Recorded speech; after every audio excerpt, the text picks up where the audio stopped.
Bom dia, eu quero começar este vídeo pedindo desculpa a algumas pessoas que assistiram o vídeo de ontem, mas dado a péssima qualidade do áudio e a internet ter contribuído para isso também, eu excluí ele da rede, nem o desloquei para transferi para o canal do Filósofo Urbano, mas eu quero enfatizar rapidamente aqui algumas coisas importantes que nós pontuamos lá. Quando falamos sobre crise na família e quando nós devemos levantar suspeita de que se crise na família é algo prejudicial ou benéfico. Na cultura oriental, nós percebemos que eles tomam as crises como oportunidades. E a família também, aqui no mundo ocidental, pode muito bem tomar posse dessa realidade, quando as crises elas podem fortalecer os vínculos familiares. Tanto que é sabido que os casais, na maioria das vezes, eles pontuam um volume de detalhes e quando vão configurar toda essa situação, eles acabam separando porque não sabem lidar em momentos de crises profundas, porque não tem suporte, não conseguiram potencializar resiliência com todos os dissabores presentes na família, aqueles pontuais diariamente, aqueles aborrecimentos, aquela falta de reconhecimento, aquela ingratidão, aquela coisa bem feita que às vezes não recebe a devida avaliação, elogio. Então essa pessoa ela acaba não tendo controle e capacidade, porque na verdade os problemas pesados mesmo, geralmente eles solidificam bem um relacionamento. É o caso que eu pontuei lá na minha palavra, que vamos pensar que a família não está isenta de uma doença, a família não está isenta de um luto, a família não está isenta de uma separação, tanto do próprio casal como dos filhos que constituíram uma nova família. A família não está isenta de ter alguém com problema de vícios. A família também não está viver sem problema, talvez, de um filho especial, em que os projetos todos terão que serem alterados para poder dar um suporte melhor e assim tornar aquele problema, aquela criança numa situação dessa, um sentido vivo da vida, em que cada conquista potencializa muito a qualidade da vida da família, do casal e até da própria criança também. Já se diz que criança especial é para pessoas especiais, pessoas que têm condição de lidar e viver melhor do que muitos que são centrados em si mesmo e que só pensam neles. E nós temos várias situações que uma família pode pontuar. E como lidar com isso tudo? Vamos pensar na doença. Na doença você nunca deve trabalhar com negação, com revolta, a família principalmente, mas deve tentar introduzir nessa família uma aceitação para conviver bem com o doente, para que ele se perceba acolhido e não produtor de sofrimento para a família, porque isso pode mais o restabelecimento dele quando ele percebe que ele está sendo um tropeço, um desvio de todo sentido da família. Então acolher esse doente, né? Serem empáticos todos da família, é importante para o doente, principalmente quando é uma doença incurável, quando o diagnóstico ele é muito sério, muito grave. E nós temos aquelas doenças que elas trazem simplesmente um reforço das nossas falhas no cuidado que temos com os filhos, conosco mesmo, de tal maneira que nós precisamos ter muito cuidado, porque se assim não tivermos, nós vamos transformar uma crise que pode criar vínculo numa situação desvinculante, num produtor de distanciamento. caso do luto, é impossível. A vida e a morte, elas andam de mãos dadas e não há como separá-la. A palavra de Deus nos fala que a palavra de Deus tem poder para dividir alma e espírito juntas e medulas e é apta para discernir os pensamentos e as intenções do coração. E eu acredito que a palavra de Deus ela tem boas orientações para as pessoas que estão em luta, a família que está enlutada. É uma dificuldade muito grande para os pais enterrarem um filho. E na atual conjuntura nós temos aí pessoas que, por causa do coronavírus, ceifadas várias vidas da mesma família. Então, luto é um problema sério. E a separação? A separação é algo que, primeiro, que ninguém planta pensando em não colher. Ninguém casa pensando em separar, visto que isso não é a cultura de um ser racional que existe. Ele não quer vender uma fragilidade. Ele quer acreditar que ele está fazendo um bom investimento, que ele está entrando decidido, determinado. Existem as divergências, as convergências e muitas intransigências que acabam contribuindo. Nós temos várias ingerências na dimensão existencial que pode produzir a separação. Num mundo pós-moderno em que a mulher ela assume várias funções, é uma pessoa que dentro da sua identidade social ela é uma mãe, é uma executiva, é uma pessoa que ela não se deixa levar pela mediocridade, ela gosta de ter excelência em tudo. Isso dificulta muito e produz muito desgaste nessa mulher. E se o marido não tiver capacidade de lidar com essa mulher executiva, capaz, competente, que às vezes ganha melhor do que ele, pode produzir uma crise, um distanciamento. E quando os filhos retornam, então, ou separam-se, às vezes por falta de uma boa assistência, uma boa estratégia da família, que ao invés de intervir, produzindo um ambiente favorável, acaba interferindo e contribuindo para que haja separação. São aquelas famílias que nem desfazem do quarto dos filhos. Por quê? É como se dissesse, olha, aqui está seu quarto, querendo pode voltar. Enquanto que filhos bem orientados, eles sabem que a independência, a autonomia, ela produz responsabilidade e sofrimento. E muitas vezes, por não terem sido bem preparados, acabam retornando mesmo. Aí trazem, às vezes, junto alguns pacotes, né? Às vezes dívidas, filhos, netos.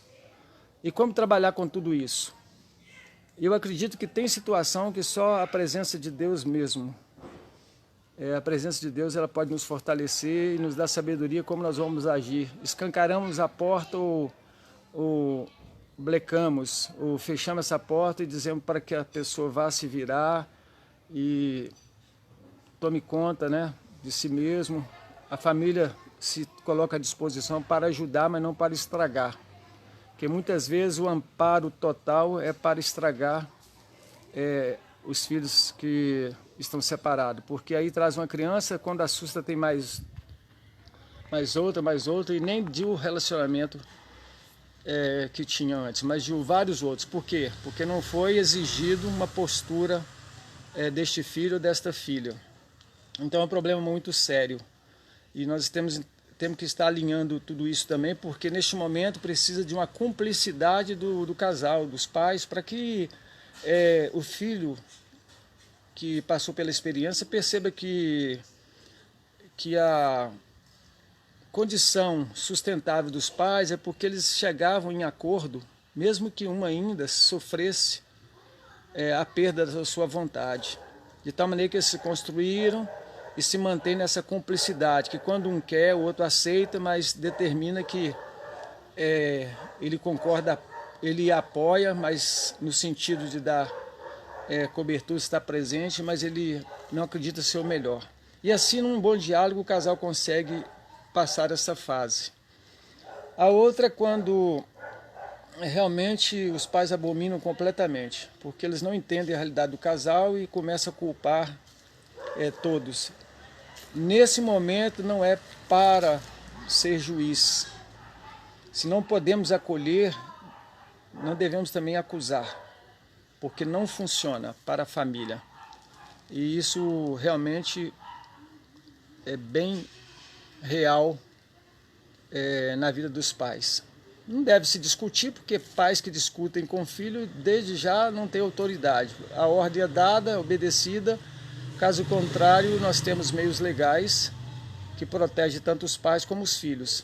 E fazendo uso, a família vive bem melhor. E quanto drogas, é sabido que por melhor que você eduque um filho, por melhor que você oriente, que você dê condição a esse filho de enfrentar a vida, nunca daremos uma educação perfeita.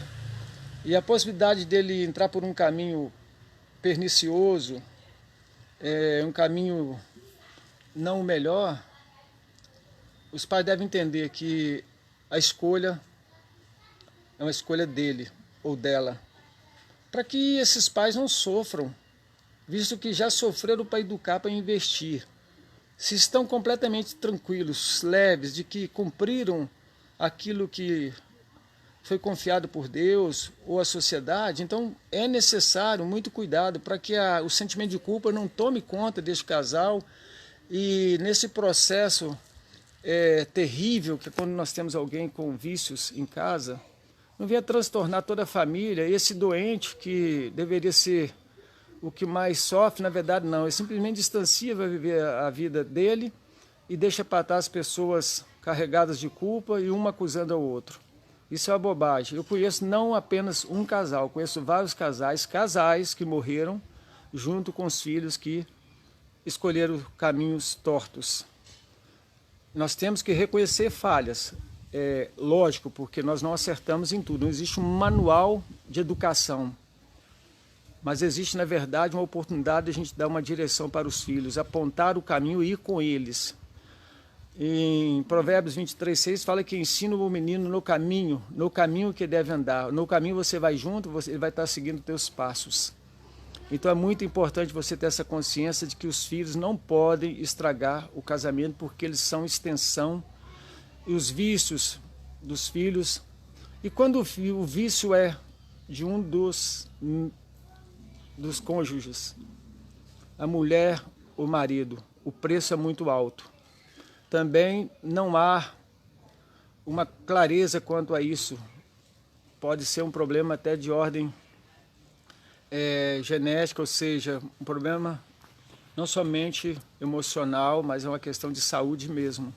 É necessário, então, muito cuidado, muito amor, muita paciência, pedir a Deus misericórdia e sempre lembrar da história que foi construída até aquele momento com aquela pessoa, para ter um coração grato e uma potência interna para suportar, visto que essa pessoa em alguma parte da história ela foi muito importante, e onde se encontra o casal, a gratidão ela não se perca, porque a gratidão ela, com relação a Deus, produz cura na nossa vida, e com relação às pessoas produz comunhão.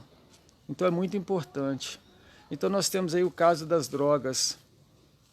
A gente poderia sair pontuando. Vamos pensar que a família ela se constrói e constrói a sociedade. Então ela integra a sociedade os seus valores e recebe da sociedade os valores impostos por convenções sociais. É quando a família ela se dá o luxo de fazer parte de uma sociedade, porque existe a família patriarcal em que quem determina é o pai e vive em tribo, e a decisão também, até mesmo todas as conquistas acabam sendo voltadas para o pai.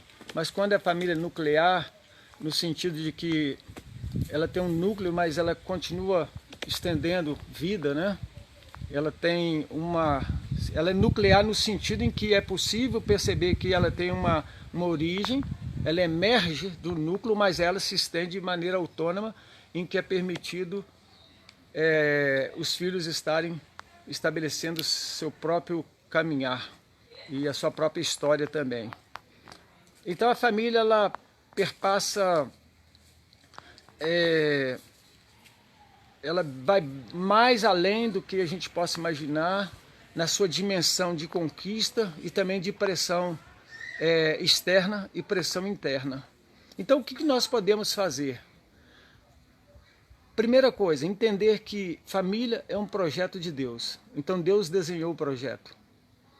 E não nos entregou de maneira leviana, muito pelo contrário, apresentou para nós seu projeto. Deus apresentou Eva. E quando Adão viu Eva, ele se alegrou. E ali começou uma família, já com alguns problemas. Então, é um projeto de Deus. Se Deus nos deu um projeto, esse projeto existe. E onde é que Deus estabeleceu regras, normas sociais, normas espirituais, princípios para que essa família tome posse e tenha direção? A palavra de Deus, a Bíblia. Ela tem orientação para marido, para mulher, para os filhos. Ela tem orientação para tribos, ou seja, para povos, para a cultura. Ela tem princípios e é muito importante. Então essa família tem o projetor e também tem o quê? Ele tem na mão o script, ele tem aquilo que pode ser aplicado. A história pode ser construída a partir daquela diretriz, daquela palavra que está na Bíblia, que é orientação clara para a família. E o que mais que a família pode fazer? Pode submeter a pessoas confiáveis, seus líderes. Se essa pessoa não tem um líder confiável, uma família que fechou seu curral e durante um bom tempo viveu dentro dos seus ditames e dentro da sua realidade, nunca precisou talvez, mas de repente precisa. Essa família ela tem um líder sim, ela tem alguém que é líder de opinião, próximo, que pode ser um instrumento. Deus não abandona em hipótese alguma a família, por pior que seja a história. E quero dizer que a família ela não é uma família em que nela concentra toda a carga de problema. Não, ela tem um volume de problema proporcional à história que ela construiu. Cada família tem sua realidade, seus problemas. Então o que pode ser feito é setoriar bem cada situação para que ela não vire um amontoado de situações em que cai numa caixa só e é impossível, fica impossível dessa família tirar parte por parte e trabalhar. Então uma coisa começa onde? Começa no casal, estende seus filhos, depois estende-se a vida social, econômica, estende-se dentro do projeto que essa família tem, porque às vezes os pais sonham para os filhos o que os filhos às vezes não aspiram e nem têm a vocação. Então tem que ter esse cuidado. Nem todo filho que nasce debaixo de uma fonte de água vai se tornar um exímio nadador. Ou seja, vai lidar com a água desde o princípio. Às vezes ele quer experimentar e investigar, descobrir novos caminhos. Então a família tem que trabalhar isso para que haja respeito à individualidade e à necessidade de cada um. É importante nós sabermos lidar com cada pessoa na sua plenitude, no seu ser pleno e só. E outra coisa para a gente finalizar, quando a família se ajusta num relacionamento respeitoso, mútuo, até quando essa família se separa, permanece um vínculo muito forte, porque quando um vai para um lado e outro escolhe o seu caminho, sabe o que acontece? Eles não têm motivo para difamar ou estender maldição para esta família, porque houve respeito. Porque é possível um casal que se ama se separar por falta de buscar ajuda. É possível um filho que ama os pais se distanciar porque percebe simplesmente que querem ter a experiência deles.